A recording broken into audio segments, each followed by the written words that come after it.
have never seen so many insecure ass bitches in my life. Let's get started with this review on Money. Hey y'all, this is Auntie, and I am so glad that you all are here. We are up in this house to do a review of Money Gets Married, episode 2. Okay, alright. If this is your first time being here, thank you so much for being here. Like, subscribe, comment to my channel. Don't forget to come out here tonight at 9:30 sharp so that we can do a live review and a chat and nightcap discussing all things insecure bitches. I mean, Money Gets Married. Let's go ahead on and get started. So we open up this episode with Moreland standing on the balcony talking to a friend. And Money runs out and says, oh my God, Jamaica was canceled, knick-knack, patty-rack, and give the dog the bone. Okay. Jamaican me crazy with your lies, boo. Jamaican me crazy with your lies. You know daggone well that wedding was never going to be in Jamaica. But you know what? I digress. And we're going to move the hell on. So next we see everybody in the van. You know, they're going to Vegas, you know, in their little van. And Amanda brings up Monie, who is not in the entire episode. Okay, I was so pleased that she was not in the episode, y'all. I just didn't know what to do with myself. I mean, it's Monie at home, so Monie not only was not invited to be a part of the bridal party, but she was not invited on the bachelor party. Oh man, you probably gonna stir up some real stuff when you get to the wedding, because you're probably at home all bitter with big ass Tammy. But anyway, it's not about you, it's all about them. Okay. All right. If you're a Monie lover, go ahead and put your thumbs down up there now. Anyway, so, you know, she said that, you know, she didn't want Monie there because Monie stirs up confusion and drama, which she does. Okay, alright. So then after that, you know, Moreland talks about he's ready to turn up and everything, and Money got the stink face on, and I'm like, girl, please, that's what men do. That's what women do. You know what I'm saying? You're going to Vegas, you're going to have a good time at the bachelor party. Okay, if you're not grown and sexy and hot enough to deal with a joint party, then you should have had your own. You know, just some balloons and some streamers and a couple of cupcakes. But this time your man, he wants to do it big time. He is going to be, you know, single for just a short little time, and he wants to have a good time. Why the hell are you hating? But anyway, I digress, and we're going to move on with this review because y'all know how Auntie is. She will go ahead, and then, you know, I'll be all over the place. So anyway, let's move. So we see Moreland and Money come into the hotel room. She running and everything, talking about it got 2 beds. I swear to God, every time they go somewhere, Money just doesn't know how to act. I mean, she's just like a hood rat chick that is not used to having a goddamn thing. And it's just starting to irritate me and make my ass itch. But anyway, I gotta calm down because my cosmetic needs to work, and I can tell I'm on the hype. Okay? Say, Auntie, slow down. So then, you know, Money, you know, and, you know, they start talking about the plans and everything like that, and then they notice that Chris and Andre isn't there, and guess what? Ding dong, the doorbell rings, and they come running in. Mighty funny that the sister acted like that she didn't know that she was there, but they had the same jacket on. Matter of fact, throughout the episode, they had on the same clothes, so that was already coordinated. Y'all knew her and Chris was coming. But, you know, you trying to fake it out for the TV ratings. Whatever. We knew she was coming. It wasn't no mystery. He didn't need a passport to get out of the country, and he didn't, you know, have to wear his alleged ankle bracelet, so he was okay to come. All right. And so then after that, they all split up and everything. And it's like, okay, what we gonna do? So they talking and everything. They go to some little park that Moreland set up. Now Moreland set up almost all of the trip. You go here, boy. You go here. You go here, boy. You go here. Cause all women like a man that's a take charge type of guy. Yes, boy. You was getting so many 5-star ratings from me today, Moreland. But anyway, so he talks about canceling the brother out as being the best man, and they don't know how he's going to feel about it. So the brother comes and everything, and Moreland has his friend Robert, who allegedly at first said he wasn't going to go, and then he changed his mind at the last minute and was like, yeah, nah, I'm coming, nah, you know what I'm saying, I'm coming, fuck that, I ain't going to let nobody else be the best man, I'm coming, man, I'm going to go ahead and borrow that money and everything, you know what I'm saying, get a GoFundMe or something, because I'm coming. So anyway, he makes it. So the brother comes up. They all greet the brother and everything. And Moreland has, to tell the brother, you're not going to be, the groom's the best man anymore. So he's like, oh, so, you just going to, kick me to the dust. I mean, you just going to throw me out the wedding. I ain't in nothing. I ain't doing nothing with the wedding. And so Moreland was like, basically, no, Negro, you ain't doing nothing with the wedding. So he was like, all right, I don't care. You know what I'm saying? It ain't no big thing to me. That's extra money that I could save. I ain't got to rent no tool and everything, cool in the game. So then after that, they go on about their little merry little way, and Miss Juicy Baby and the best man start talking about, you know, what they gonna do for the bachelorette party. And so Miss Juicy Baby is like, we going to Thunder Down Under, which is a meal, strip cheese review or whatever. And so, Robert at that point, he's like, yeah, I got one too, we're gonna go ahead. I talked to some of the girls in the back and everything, and so, I got some stuff set up for him. And so Miss Juicy Baby, was like, basically, they should be mature enough to handle. I went and checked out this place called Fantasy Show. Oh my God! Yeah, and I talked to a few of the ladies in there, and I told them, snatch them up, take them up on the stage. And, okay. As long as I feel like they old enough and mature enough to handle themselves. Yeah, but I put in some special requests. I hope it's a one-night thing.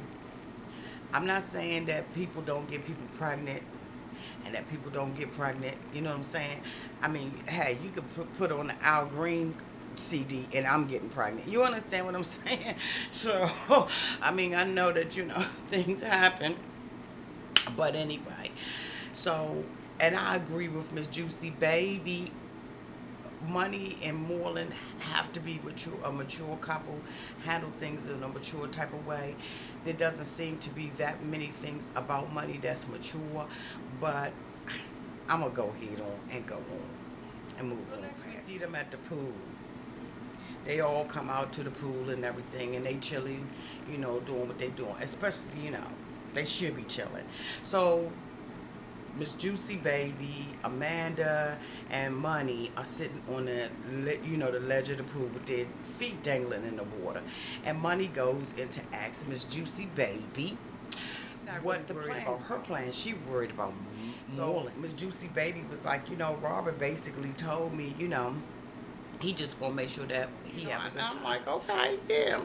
You have a good time. See, first of all, when you're a secure woman, you don't have to be asking a whole bunch of questions because it's neither here nor there as far as you're concerned. Either you trust your man or you don't trust your man. If you're in a relationship and you don't trust your man, guess what? You're in the wrong relationship. But I digress. Auntie's going to move on. So after that, she calls Moreland over. She's talking about, she tells Miss Juicy Baby and Amanda that basically she ain't worried about Moreland. She worried about the stripper chicks putting their hands all on them. That's what they do. I mean, is it me? Is it me? Because that's what they do. That's what they get paid to do. That's what they get hired to do. That's what the men like for them to do. And the women.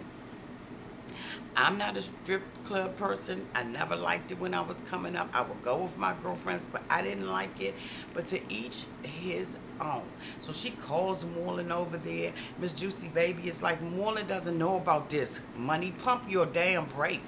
And so she said, you going to have to get yourself to, I need you to stay clean, and I need you to do right, and I need you to do this, and I need you to do the whoop whoop and the boop boop boop. And so Moreland's like, all right. And she's like, no, he said, he's like, Money, I'm gonna go and have a good time. I'm gonna, be clean and everything with the thing, but I can't help what they do to me. And she jumps all up, puts her drink down to get all up in his face. Now, before, now we see the real Money. Now the real Money comes out. She done temper done went up to the daggone roof. She done went from 1 to 1,000, and Moreland is looking like she ain't changed. Moreland, I give y'all a good 2 years. Yeah. No, maybe about 465 days. But anyway. So Moreland's like, all right, pipe down, calm down and everything with the whoop whoop and the boop boop boop. So the next thing that we see this dude across the way telling Andrea that her glasses are cute. So it was Andrea at the pool. I'm sorry, y'all. So he's telling her that her glasses is cute. And they on fleek. And she was like, what you saying? He was like, your glasses on fleek. Can I borrow your glasses? So she brushes him off. She doesn't entertain it, nothing like that. Then the next thing you know, she walks over there with Chris, and Chris tripping. He wants to argue with her. If it was me talking to a girl over there, you would have had a fit. Here's the thing. Dude don't know who attached to who. That's my assumption. If she had a problem with what he was saying, the appropriate action was for her to do exactly what she did. Ignore him and walk away. She didn't give it life. She didn't give it liberty. And for Chris to approach his woman about it shows the bitch assness.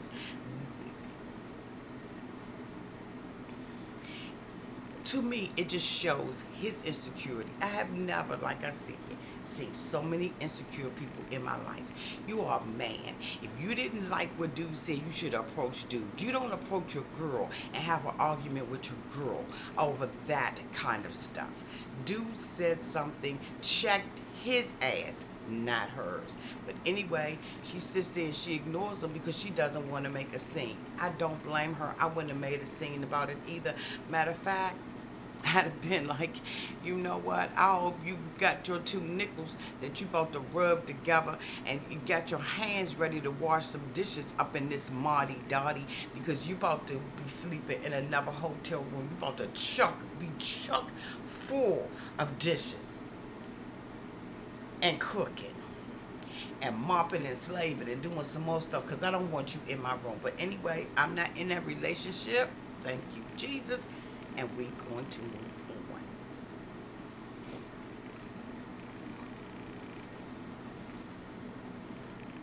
So next we see everybody in their rooms, the insecure women that they are. And each one of them, except for Amanda, because Jordan brought it up. You're going to be gone. Then we see Andrea and Chris. You know what to take at the... she's sitting on the floor, and he's like, I wonder if everybody else having this conversation. Money wanted to have the conversation on the airplane. She wanted to have the conversation in the van. She tells Moreland, we got a 2 o'clock curfew. Who got a 2 o'clock curfew?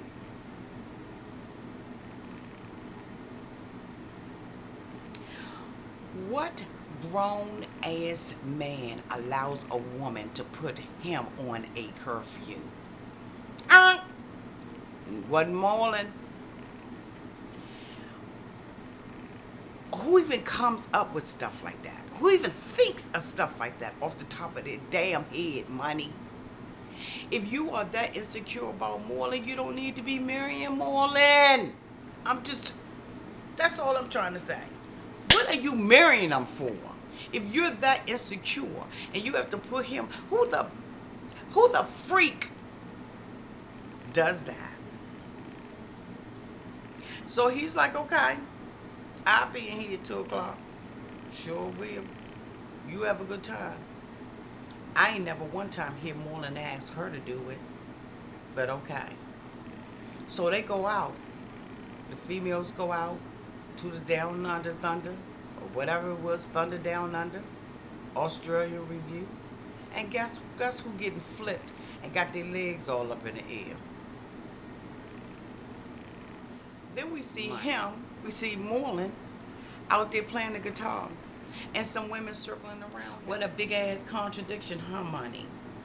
You got your legs up in the air. You allowing some man to pick you up on the stage.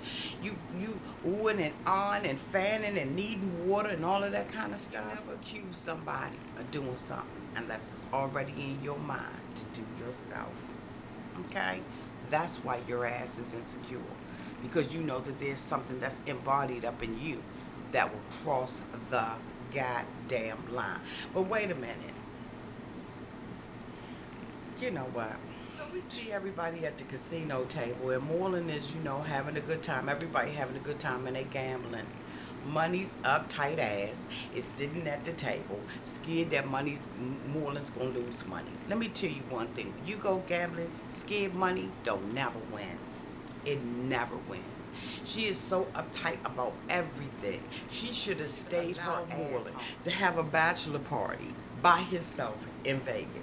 But no, she's one of those aggressive, gotta be in control type women, and put that mess together. Told her girlfriends, Moreland, he got a trip scheduled for us to go to Vegas and everything. You should have stayed home, boo. You are a killjoy. You are just, like, I'm so irritated with Money, because it's like the man just want to have a good time. You spend money on vacations to have a good time. Damn it, have a good time. Moreland is like, we got money to blow, let's blow it. He getting his drinks and everything on. She talking about he crossing the line. You're crossing the line between being secure and insecure. You're crossing the line between having fun and not having fun. You're crossing the line of being in control and not being in control. You are crossing the line between being a lover and a mother. You can't mother a man that you didn't birth, boo, bye. So of course we see the women come back, and they go to the room. She comes in the room looking for Moreland. Moreland ain't there, boo. Moreland ain't there.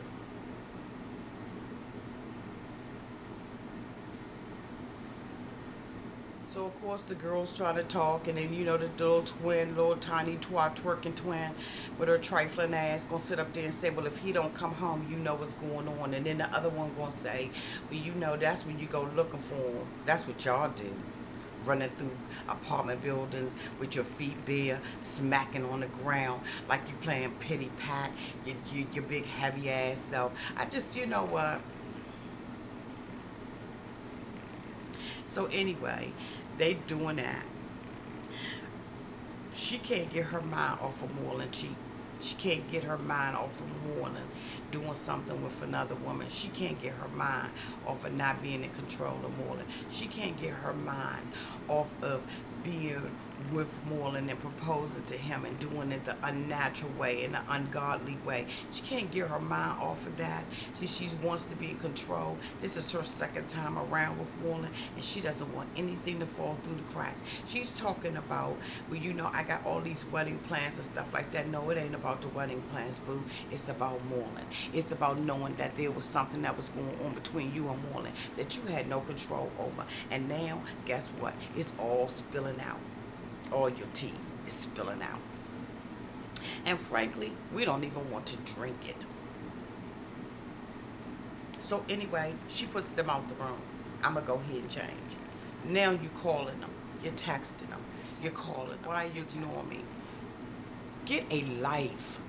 Go to bed. I would have been in the bed like, okay, I would have been snoring and calling hogs. The man is out there. We're going to get married. Whatever he does, I can't control that anyway. I am going to go on and live my life. I love him. He loves me. I'm secure. He's secure. I trust him. I respect him. I honor him. And that's exactly what I would expect out of him. So they looking, they counting the clock down, 3:39, Moreland comes in. She gonna sit up there and talk weird.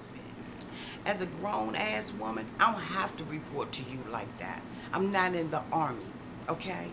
I'm doing it my way, not their way. I don't need you to ask me that way. There's a way that you can ask me in a way that lets me know that you're secure and that you trust me and you respect me. If I'm coming through the door and you ask me like that, that lets me know that you don't trust and respect me. Bye, get the... Anyway, she tells Marlon to come and sit over here. He goes, don't be scared, come sit over here. Marlon goes and sit beside her. Now she whining, she complaining, and she crying, okay, basically, about where he been, and Chris and Jordan came back 2 hours ago. So, your brother was with him. You don't trust your brother to make sure he's doing the right thing? Robert was with him. You don't trust that? Let me tell you, if you don't trust it, bye. That's on you. It's on you.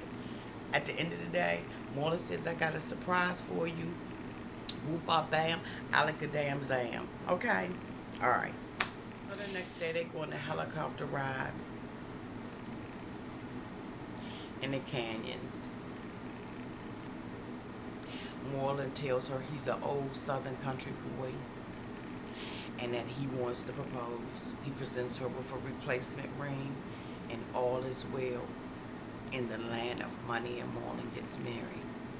But all isn't well. Just because we closed off with a happy ending on this episode, this marriage is already doomed from that damn beginning. Next week we see that there's going to be some straight up drama that's going on with the best man. I don't know how that's going to end, but I'm telling you right now, I'm in like Flint. Don't forget tonight, y'all, to come out. We're going to be doing a live chat and nightcap talking all things Monie Gets Married.